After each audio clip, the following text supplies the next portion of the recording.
Hello everyone and welcome back to my YouTube channel. So today I'm going to be doing a overview of basically the 21 books that I read in March and April. I had a really good reading month in March where I read 14 books, but then this month I've only read 7. I've just had a real reading slump. So I thought I would wrap them all together. So I've got 21 books to talk about. I really hope that you enjoy this video. If you do, please hit that like button, comment down below if you enjoy these types of videos, and if you want to subscribe, that'd be super cool. That'd make me pretty happy. If you hit that notification bell as well when you are subscribing, you'll be notified anytime I post a video. So yeah, let's just dive in. We've got a lot of books to talk about, so let's just do it. So I obviously have my little spreadsheet where I put all of the books that I've read in. So I'm just going to do it in the order of what I read them in, unless they're part of a series, because I did read a few books in a series. So the first book that I read was A Ruin of Roses by K.F. Breene. Now I was recommended this on BookTok as a Beauty and the Beast spicy retelling, and that is exactly what it is. I rated this book 3 out of 5 stars, and that is purely because I don't know if I'm just a bit of a prude, but the writing style of the book was so crude and I found it a little bit too much, to be honest. You know what, I like a good spicy book every now and then, I don't mind it. The way the spice was just so casually explained and in extremely explicit and crude writing it just made me a little bit uncomfortable at times. But that being said, I really enjoyed the main characters. Beauty and the Beast is one of my absolute favourite Disney films of all time. I really loved seeing kind of another version of that. So I did give it 3 out of 5. So it was kind of like in the middle. I really enjoyed the story. I actually read the second in the series. I gave that 3 stars again. So I will be reading the third book just because I'm invested in the story now and I really love the characters. And I do enjoy the world that has been written. So yeah, I'm kind of in the middle, but I will continue the series because I'm invested and I want to know what happens to these characters. I then read... I've been quite good. I read 5 arcs or books that publishers and authors have sent me this month. So I then read Farwilder Magic by Alison Saft. I loved this book. It was fantastic. Honestly, I was so happy that I received this book because I don't know if I would have gotten it otherwise, but I really enjoyed it. It's very gothic, dark writing style, but the romance was lovely. It was very much a grumpy sunshine, enemies to lovers romance, and I really enjoyed that. I really enjoyed the background and the history behind it. I do have some issues with fox hunting, so it was a little bit difficult to read about that, but that's just my personal opinions. But I do understand that this is a work of fiction. I did really love the relationship, the slow build of the relationship between Maggie and Wes as well. It was really beautifully written. Yeah, it's about a fox hunt, a magical fox called the Hala. It's the shape of a fox, but it's like a god pretty much, and it devastates small towns. Maggie Welty lives in a very small rundown town. She lives on her own. She's very lonely and the village has never accepted her, and her mother's gone off somewhere and she doesn't know where. Yeah, and it just follows the story of Maggie and Wes going on a fox hunt to, you know, hunt the Hala, and it was really good. I really enjoyed it. I gave it 5 out of 5. I would 100% recommend it. Yeah, very slow paced, grumpy to sunshine, enemies to lovers, gothic fantasy in a small town. There you go, that's everything. I then also read The Binding. I have that somewhere. The Binding by Bridget Collins. I gave this 3 stars. This is the second book from Bridget Collins that I've read now, and the first one was The Betrayals, and I really did not like that. I gave it 2 stars, but even that I think was being generous. And again, I had difficulty with this book. As I said previously, I have big issues with animal cruelty, and there is a scene in this book that made me throw the book across the room because of how disgusting the animal cruelty was on it. So be warned. It's literally just like one moment, but it is heartbreaking and horrible, and I don't know why you would include it in the book. It was horrible. Yeah, that bumped it down a whole star straight off the bat. And I don't know, I just don't really enjoy Bridget Collins' writing. And I hate to say that, it's just not for me. It's just not for me. It's not to say that it's bad writing, it's fantastic writing, but it is just not for me personally. The characters that she writes are just so horrible. Like, I hate the majority of the characters she creates, and it's really frustrating. The premise, it was fantastic. The idea behind it was incredible. Yeah, the idea that there are these people called binders who can bind people's memories into books to remove the memories from people. I thought that was a really good idea. And the first half of the book I really enjoyed. It was about Emmett Farmer, who was like an apprentice binder, and his process of learning. But there was like a change, and it was almost like the book was split into like 3 parts. And I really enjoyed the first part. The second part, not so much, and then the third part even less. Yeah, it's not for me. Not to say that it's a bad book, but it's just not for me. And yeah, the animal cruelty in it disgusted me. I don't know why anyone would write that, personally. So yeah, 3 stars. But even then, I feel like I'm being too generous. So yeah, not very good reading month so far. But then I read We Have Always Lived in the Castle by Shirley Jackson. I've been wanting to read this for a very long time. This was I'm trying to read more classics. So this was a classic I chose this month, mainly because it was quite short and I was running out of time. This was not what I expected at all. It was bizarre. Yeah, I really enjoyed the story. It was very atmospheric, very claustrophobic in the way that it was written. It follows the story of 2 young sisters who live in this grand house on their own because something terrible happened to their family, which you find out about in the book. And because of the terrible thing that happened to the family, the local village has like shunned the sisters. So they are extremely isolated, very much on their own, but really fantastic writing, so strange and eerie. I felt so uneasy when reading the book, honestly. It was really fantastic, so I did give this 4 out of 5 stars. I would definitely recommend it if you wanted to read a classic. Yeah, really strange, but really fantastic. And the ending completely threw me for a loop. Was not expecting that ending at all, but really good. So yeah, I really did enjoy that though. The next I read was The Ravenous Dead by Darcy Coates. Now, I've mentioned Darcy Coates before, but she is one of my all-time favourite authors. I love pretty much everything she has ever written. Everything I've ever read from her has either been, majority has been 5 stars or 4, but yeah, majority have been 5 stars. She writes classic ghost, haunted house ghost stories, and I love them. So I read, yes, The Ravenous Dead, which is the second in the Gravekeeper series. I gave this 4 stars. Again, I really did enjoy it, and I really like the characters in this. I really enjoy the characters of the series. Yeah, it's just a really good, nice series. It follows Kira, who basically, she woke up in the middle of nowhere with no memory of how she got there, and she can see ghosts. So she becomes kind of I wouldn't say ghost hunter, she's just trying to help ghosts move on, basically. But it's just really good, and I really love the characters. There's this like trio, and I really enjoyed it. So yes, I read The Ravenous Dead, and yes, I would definitely recommend it. I then read, this is one of my favourites of the year so far, I think.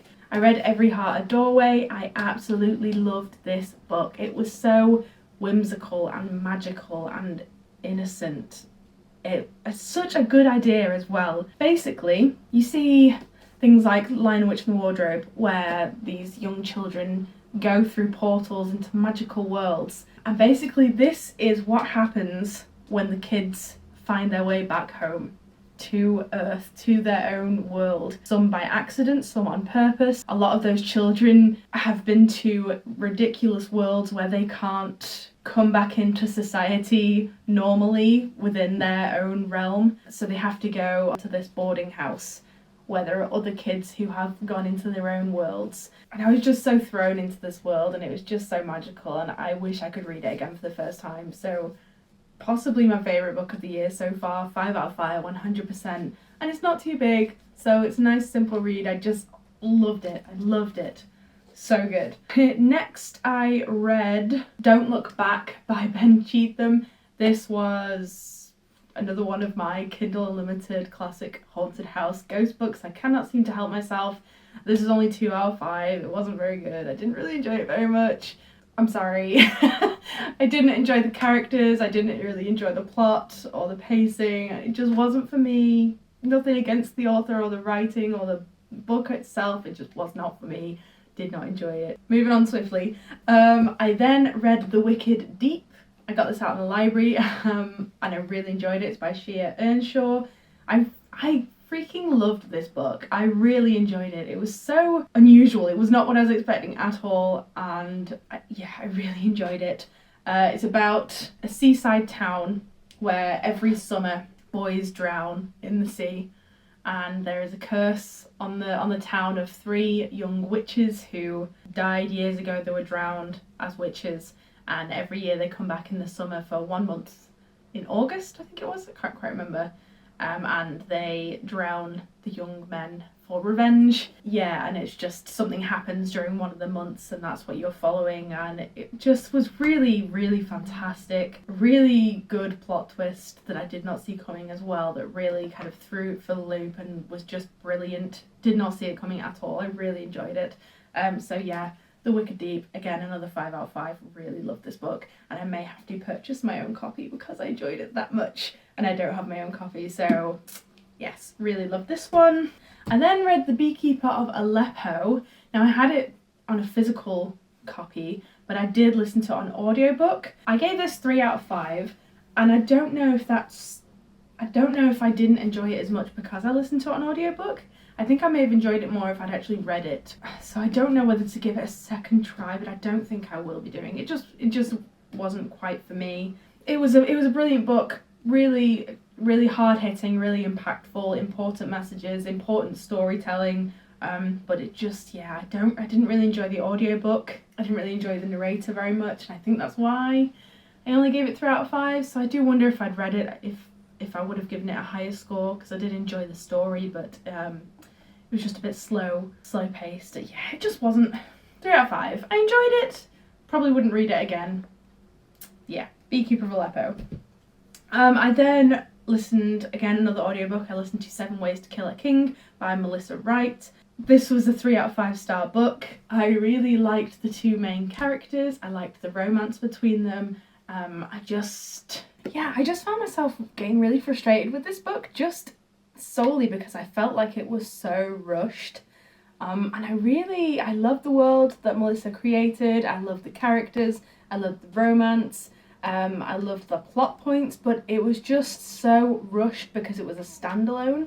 I honestly think this book could have been like a duology, trilogy, maybe even more. Like, there was so much more that the author could have delved into that I think would have been really fantastic. But because it did feel so rushed, I just didn't enjoy it as much as I was hoping to, which was quite frustrating. So yeah, it was a 3 out of 5 stars. Really enjoyed it, but the plot just felt way too quick and just too many things were kind of skipped over, and I really think that the story could have been fleshed out a bit more and I really would have enjoyed it more. So yeah, 3 out of 5. Bit disappointing, but I still enjoyed it, but I won't be listening or reading it again. I then read The Coldest Touch. Now, this is by Isabel Sterling. This was very kindly sent to me by the publisher, by Hodder. And I gave this, again, 3 out of 5 stars. Although, now I think back, I don't know, it was like between a 3 and a 4, but I did go for 3 in the end, and I don't know why. It was frustrating because I just didn't get that connection with any of the characters, and normally I do, and I don't know, there was just something missing in the writing that I just couldn't fully connect with the characters. But that being said, like, I really enjoyed the idea behind it. There's a young girl called Elise who is cursed, who, whenever she touches someone, she sees and feels their death, and will know kind of when it happens. And then she meets Claire, a vampire tasked with helping Elise master her rare powers. So Claire has been sent to Elise to help her kind of guide her way through these new powers, and you know, the plot unravels. I don't want to spoil it, but yeah, I really liked the premise behind it. I really liked the ideas around the power, and the plot was good and it was well paced, but there was just something missing for me with the characters, and I don't know what it was. So yeah, it was like probably like a 3.5 out of 5 for me. I did enjoy it more than the other 3 out of 5 star books, but I don't know. It is a part of a series, and I probably will pick up the next in the series just because I would like to know kind of what happens. But yeah, not my favourite of the month, unfortunately. Oh, and then I read The Last Witch, which was by Conor McCreary. I don't know why I read this. And I know that sounds really bad, but it was, I just wanted to read a graphic novel. I was really in a graphic novel mood, and I was at my local library and I saw it and I was like, oh, it looks really interesting. You know, it's about witches. I love witches. And it was just too young for me, I think. It was very much middle grade. It just wasn't, it wasn't targeted towards me. I was not the audience for the book, so I didn't really enjoy it very much. So I did give that 2 out of 5. But I don't feel like that's a fair rating because it wasn't targeted towards me, so yeah, it's a bit difficult, but yeah, I just didn't enjoy it very much. Moving on. I then read Thornhill, which I absolutely loved. I loved Thornhill, and I was so surprised. I was not I gave it 5 out of 5, and I was not expecting to love it as much as I did. Now, this is kind of a cross between graphic novel and diary entries of kind of past and present. So the diary entries are the past, the graphic novel images, artwork are the present, and it's all based around one house. In the diary entries, the house is lived in, it's an orphanage, and in the artwork it's like an abandoned mansion basically. And you just kind of putting the pieces together of what happened to the young girl in the orphanage and how it became, you know, the house became the way it is in the present tense. It was just so good. I absolutely loved it, and I was so emotionally invested in the characters. Like, I was heartbroken for this poor orphan girl. Yeah, it was really good. I would 100% recommend. And because it was a mixture between diary entries and artwork, it was a very quick read as well, which I do like it when I've got a speedy read because I feel like I'm really invested in the story and I don't take breaks, you know, I just read it all in one sitting. So yeah, Thornhill was fantastic. And then I read The Whistling by Rebecca Netley, and I loved this book. So I remember I went into Waterstones a while ago and I saw this and I was like, oh, I really want that book. Like, I really want that book. And then I went in again in Waterstones another day and I saw it again and I was like, I still really want that book. And it is a haunted house Victorian Gothic novel. It's literally me in a nutshell. And the cover is gorgeous, and I was like, I just know I'm gonna freaking love this book. I need it in my life. Yeah, the third time I went to Waterstones, I was like, I don't care if it's expensive, I'm buying it. And I bought it, and I read it the next day, and it was a 5 out of 5, and I knew I'd love it, and I will definitely be doing a reread. It's a fantastic gothic, haunting mystery about a young woman who goes to work in an old gothic house to look after the children of the house, basically, to be a nanny. And it was brilliant. Oh my god, it was so good, and there was such mystery and intrigue within the plot line, and I loved the main character. I really connected with her. I loved the children that she was looking after as well. I loved the scenery, I loved the world setting. I just adored this book. It was a wonderful gothic Victorian haunting mystery house book. And I really loved it. Between this, Every Heart a Doorway, between these two, I think I'm going to struggle picking a favourite this month. I really am. I'm really going to struggle between these two because they were fantastic, and I loved both of them. Now moving on to the books I read in April, so all those ones I've read in March. So I started off with Bunny by Mona Awad, and this is very much lived up to what I thought it was going to be because it was a either love it or hate it book, and I did not like it. It just wasn't for me. It was extremely confusing at times, and yeah, it just wasn't for me. It was too strange. Didn't like any of the characters pretty much. I was very confused the majority of the time of what was actually going on in the book. I did give it 3 out of 5 though because it did hold my intrigue. Even though I didn't know what was going on, I was very like, I wanted to know what was going on, but half the time I didn't. But yeah, it just wasn't for me. I'm not the target audience. I know people absolutely love this book. It's like their favourites, but it was not. I am not them. It was not for me, unfortunately. Yeah, bizarre, really weird, and not what I was expecting at all. I may give it another try. I don't know. I might read it again just to see if I can figure out what's going on. But yeah, not for me. I then read A House of Ghosts by W.C. Ryan. Another ghost story, what a surprise. This was a 3 out of 5 as well. I just didn't enjoy it as much as I was hoping to. I can't even say why I didn't really like it. It just, there was like a military background behind why they were in this house doing seances, and I didn't really like that aspect of it. Just found, yeah, I just wasn't a big fan. I found it a bit boring. I'm sorry. I hate talking bad about books. I still enjoyed it. I still gave it a 3 out of 5. But I won't be reading this one again. I did read it on Kindle, so, you know, I don't have like a physical copy, but I won't be reading that one again. It just wasn't for me personally. I liked the idea. I liked that they were stuck on this island, this isolated island by a storm.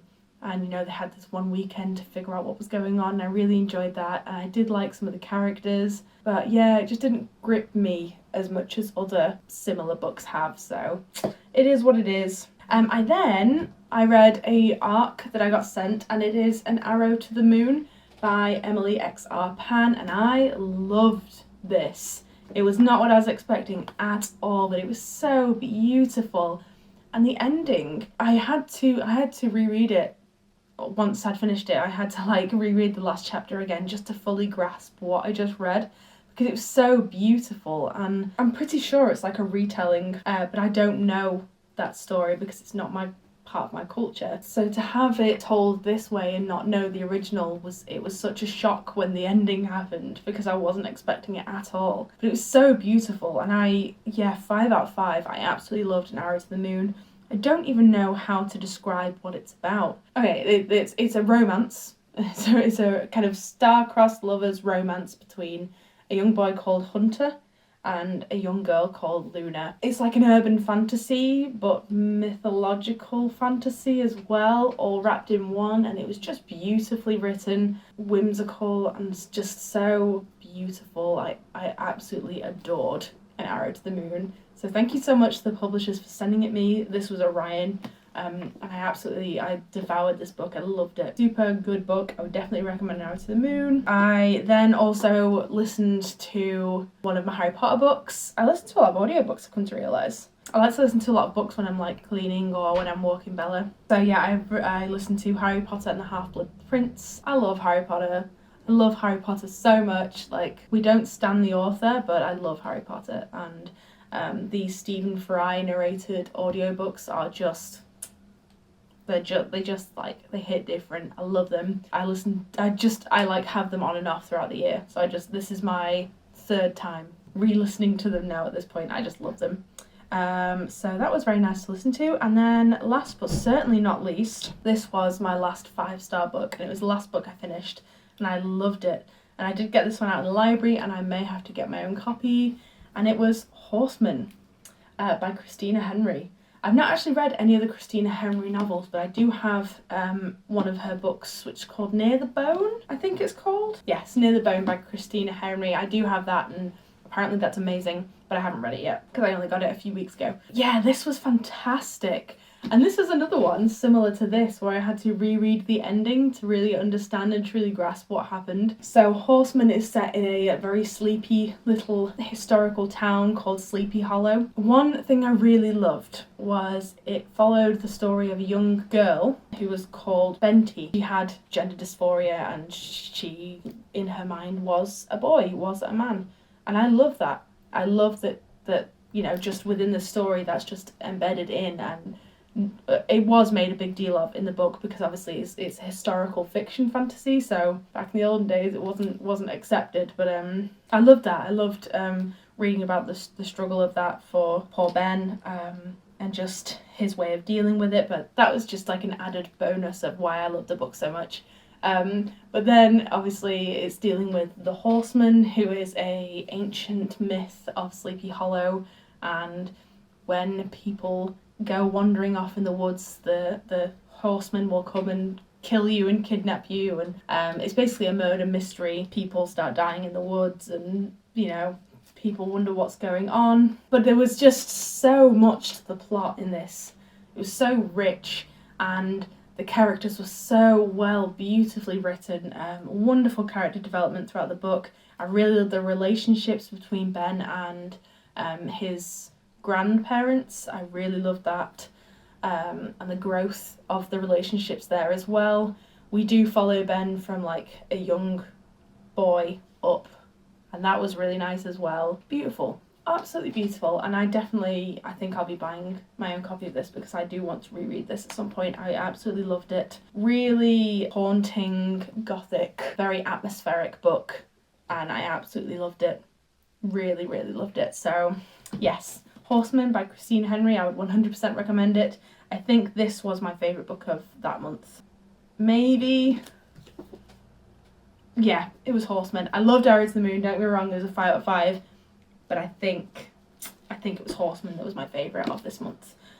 So yes, those are all the books that I read in March and April. Only 21. I'm already 10 books behind my reading goal on Goodreads, so we'll see what happens. I really need to pick up the slack, I think. Yeah, but I really enjoyed making this video. It's been a while since I've done like a wrap-up video. Yeah, and I really hope that you enjoyed said video. I hope you had a good time watching it. I hope you may have found some books that might have interested you. Please do take my reviews with a pinch of salt because they are just my opinions and you may feel very differently about a book than what I feel. So please don't let my reviews sway you from reading a book if you want to read it. They are just my own personal opinions, and obviously everyone is very different. So you may love a book that I don't like and vice versa. So yeah, I just feel like I have to say that, I have to put that there. I really hope you enjoyed this video and I will see you all in the next one. Alright, bye guys.